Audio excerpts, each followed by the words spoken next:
সংখ্যা বৃদ্ধি হয়েছে। আল্লাহর নবী আমরা বড় ভয় করি, আপনি যদি মক্কা প্রবেশ করেন আমাদের বিবি বাচ্চার উপর হয়তো প্রতিশোধ নিতে পারেন, আমাদের বিবি বাচ্চার উপর আক্রমণ করতে পারেন, তাই আপনি এবছর উমরা করতে যেতে পারবেন না। নবী পাক সাল্লাল্লাহু আলাইহি ওয়াসাল্লাম দাঁড়িয়ে গেলেন। ওই মক্কার কাফিরদের কথা শুনে বাকি সাহাবারা একটা বাবলা গাছের তলায় তারা অবস্থান করছিলেন। নবী পাক সাল্লাল্লাহু আলাইহি ওয়াসাল্লাম বললেন, তোমরা ভয় করো, এত স্বাধীন নিয়ে মদিনা যাওয়ার তারা বলল হক। আল্লাহ নবী বললেন, তাহলে তোমাদের সঙ্গে একটা চুক্তি সম্পাদন করা দরকার আছে।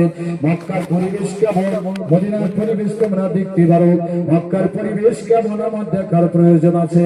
তবে আমি এবছর আমরা করতে যাবো না, সত্যি তোমরা ভয় ভীত কিনা পরিস্থিতি আমার দেখার প্রয়োজন আছে। হযরত ওসমান গনি রাদিয়াল্লাহু তাআলা তাকে মদিনা থেকে মক্কায় পাঠিয়ে দেওয়া হলো, কিন্তু পরিবেশ তো ভয় ভীতির কারণ ছিল না, তারা চক্রান্ত করেছিল। হযরত ওসমান গনি যখন মদিনায় পৌঁছে গেলেন, ওই মক্কার কাফিরা লুটিয়ে দিল, হযরত ওসমানকে শহীদ করে দেওয়া হয়েছে। এই সংবাদ যখন মদিনায় আসলো, 1300 সাহাবা হুজুর কাতারে কাতারে আল্লাহ নবীর সঙ্গে তারা দাঁড়িয়ে যায়, আর তারা ওয়াদা করে, ইয়া রাসূলুল্লাহ গরিবুল্লাহ, আমরা হযরত ওসমানের প্রতিশোধ নেব, নতুবা আমরা তাদের সঙ্গে জিহাদ করে শহীদ হয়ে যাব, আমরা কেউ আর মদিনায় ফিরব না। ওসমানের মতো এত নিরীহ সাহাবীকে মক্কার মানুষেরা বিনা কারণে শহীদ করে দিয়েছে, আমরা তাদের প্রতিশোধ নেব, ছাড়ব না। ওই বাবলা গাছের তলায় নবীজির হাতে হাত রেখে সাহাবা হুজুরা বায়াত হয়েছিলেন, হয় আমরা প্রতিশোধ নেব, নয় আমরা ধর্মযুদ্ধ করে জিহাদ করে শহীদ হয়ে যাব।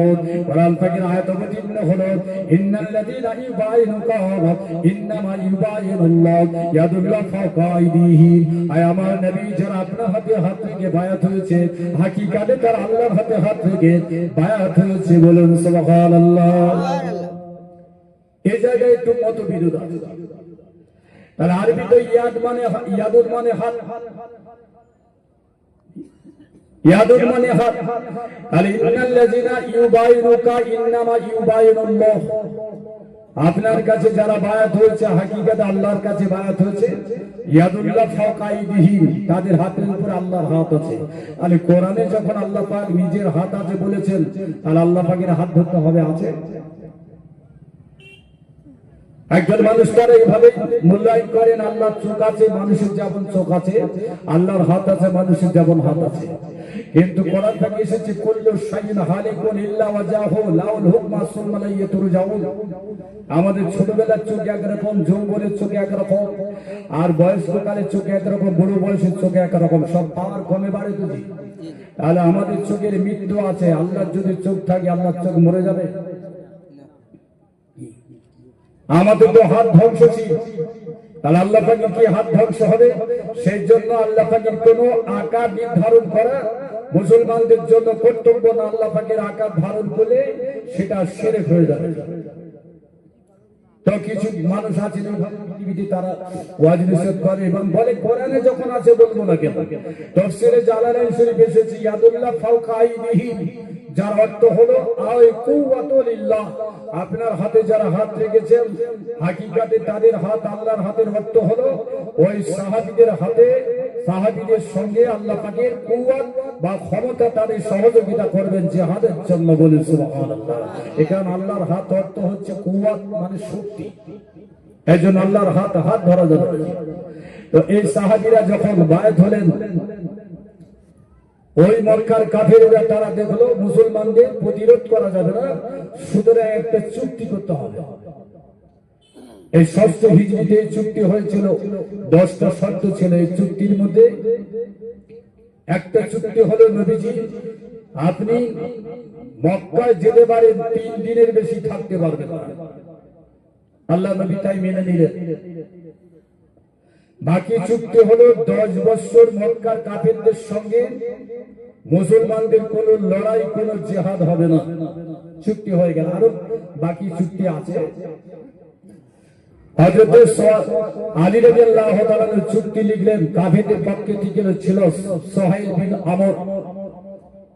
অনেক বড় ঘটনা, আমি ছোট্ট করে বলছি। এই চুক্তি সম্পাদন হয়ে গেল, 10 বছর কারোর সঙ্গে আর লড়াই বিগ্রহ হবে না, আর 4টে মাস হলো নিষিদ্ধ। মক্কার একটা গোত্র ছিল, তার নাম হচ্ছে বনি খাজা। এদের সঙ্গে কুরাইশদের একটা সম্পর্ক ছিল। চুক্তি হওয়ার পরে দেখলো আমাদের লাভ, ওই খাজা গোত্র মুসলমানদের সঙ্গে যোগ দিল। আরেকটা গোত্র ছিল বনি বকর, এরা দেখলো এই চুক্তি চলো ভালো আবার খারাপ, এরা কুরাইশদের সঙ্গে যোগ দিল। এইভাবে চুক্তি 6 মাস সম্পাদন হলো। আল্লাহ নবী আর উমরা করতে গেলেন না, মদিনায় ফিরে আসলেন। 6 মাস পরে বনি বকরের কিছু মানুষ ওই খাজা বলে যে গোত্র, এই গোত্রের উপরে রাতের বেলা অতর্কিত হামলা করে বেশ কয়েকজনকে মেরে দেয়, শহীদ করে দেয়। তো এই সংবাদ যখন রাসূলুল্লাহর কাছে পৌঁছে যায়, আল্লাহ নবী অত্যন্ত ব্যথিত হয়েছিলেন, যারা আমার সঙ্গে চুক্তি করে সেই চুক্তি লঙ্ঘন করেছে, বিনা যুদ্ধে নিরীহ মানুষদের কতল করে দিয়েছে, হত্যা করেছে, শহীদ করে দিয়ে। এই পরিপ্রেক্ষিতে আল্লাহ পাক কোরআন থেকে আয়াত অবতীর্ণ করলেন, ফাইজা আমসালাকালা শুরুল হুরু ফাকতুল মুশরিকিনা মিন হাইসু ওয়াজাদতুম ওয়াখুযুহুম আসরুহুম। আয় আমার নবী, এই নিষিদ্ধ মাসে আপনি তাদের উপরে আক্রমণ করবেন না। সে নিষিদ্ধ 4টে মাস আছে, এই মাস অতিবাহিত হয়ে যাওয়ার পরে যারা আপনাদের প্রতি আক্রমণ করেছে, হত্যা করেছে, শহীদ করে দিয়েছে, কতল করেছে, নবীগো তাদের আপনি যেখানে তাদের সঙ্গে লড়াই করুন। ফাকতুল মুশরিকিনা, মুশরিকদের সঙ্গে লড়াই করুন। ওয়াসরুহুম ওয়াখুযুহুম, এবং তাদেরকে আপনি বন্দী করেন আর তাদেরকে আপনি প্রতিরোধ করেন, লড়াই করেন তাদের সঙ্গে। এই আয়াতটি একজন নির্ভোগ বাংলাদেশ থেকে এপারে চলে এসেছে জি, আর বিজেপির হয়ে ভোটে দাঁড়িয়ে তিনি এমএলএ হচ্ছেন। ইনি এখন কোরআন পাকের মধ্যে ভুল খুঁজে পেয়েছেন। দেখো, কোরআন পাকে লেখা আছে, আল্লাহ পাক বলেছেন কাফেরদের যেখানে পাবে সেখানে হত্যা করো।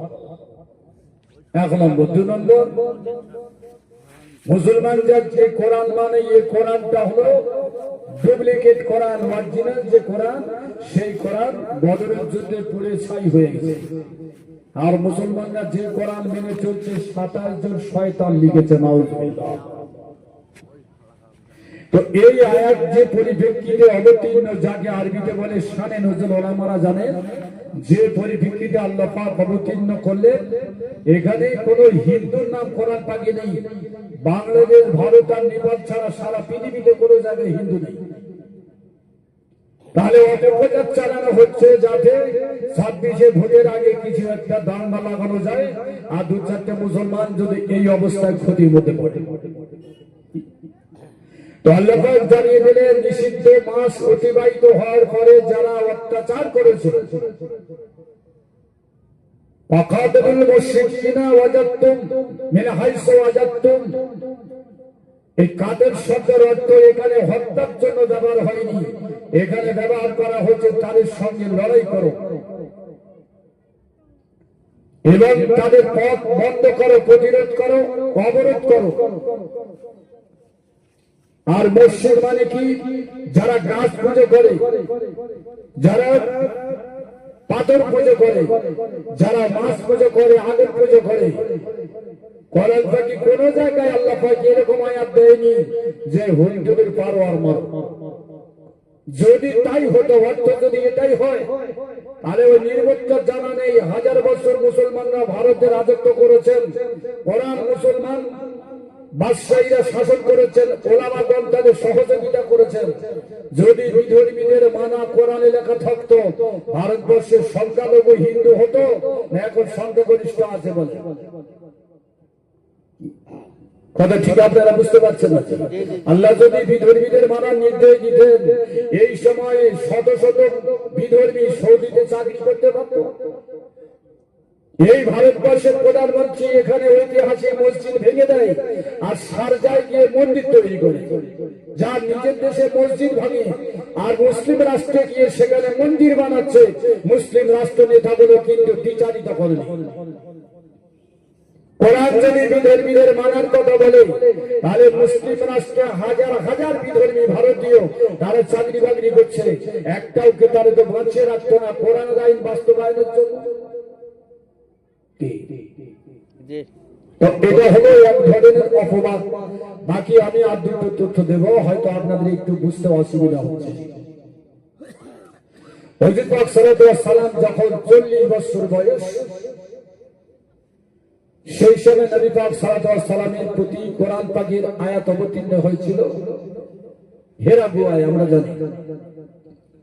23 বছর ধরে আল্লাহ পাক কোরআন পাঠালেন। 63 বছর পর্যন্ত নবী বেঁচে ছিলেন। 40 আর 23 63। নবীর ইন্তেকালের আগে কোরআন পাক অবতীর্ণ বন্ধ হয়ে গেল। তো নবী পাক সাল্লাল্লাহু আলাইহি ওয়াসাল্লাম যখন মক্কার বুকে তিনি কোরআন তেলাওয়াত করতেন, কাফেররা শুনতেন, কিন্তু শোনার পরে কখনো কখনো আল্লাহ নবীকে বলতো কি সাহের মানে জাদুকর, কোরআনকে বলতো হাজা সিহরুল মুবিন, এই কোরআনের কিতাবটা হলো জাদু কিতাব। মক্কার কাফেররা বলতো কোরআন পাকে পড়ে। আল্লাহ নবী এমন ছন্দভাবে কোরআন পড়তেন, মক্কার কাফেররা বলল মুহাম্মদ হলো একজন কবি। নবীকে যা জিজ্ঞেস করলে বলে দিতেন। মক্কার কাফেররা বলতো মুহাম্মদ হলো কাহিন, মানে কি ওঝা বা জ্যোতিষী, ভবিষ্যতের কথা বলতে পারে।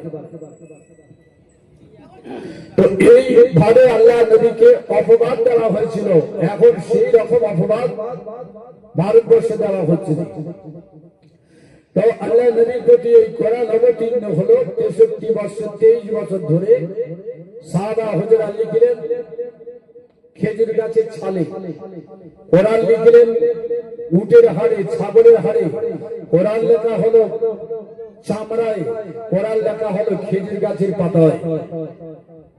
নবী জীবদ্দশায় পবিত্র কোরআন পাক কিতাবের আকারে ছিল না।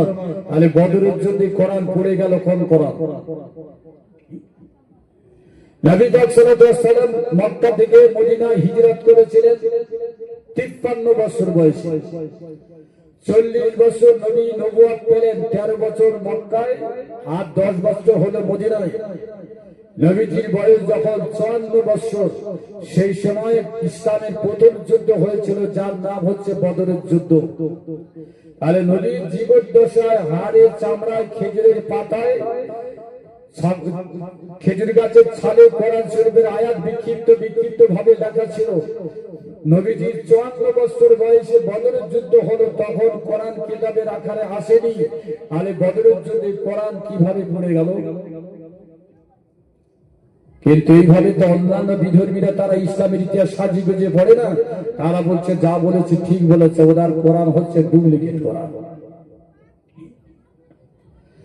তো আল্লাহ নবী ইন্তেকালের পরে হযরতে আবু বকর রাদিয়াল্লাহু তাআলা তিনি হলেন প্রথম খলিফা। হযরত আবু বকর রাদিয়াল্লাহু তাআলার সময় একটা যুদ্ধ হয়েছিল, তার নাম হলো মুতা। এই মুতার যুদ্ধে 70 জন সাহাবা হুজুর শহীদ হয়েছিলেন। হযরত ওমর রাদিয়াল্লাহু তাআলা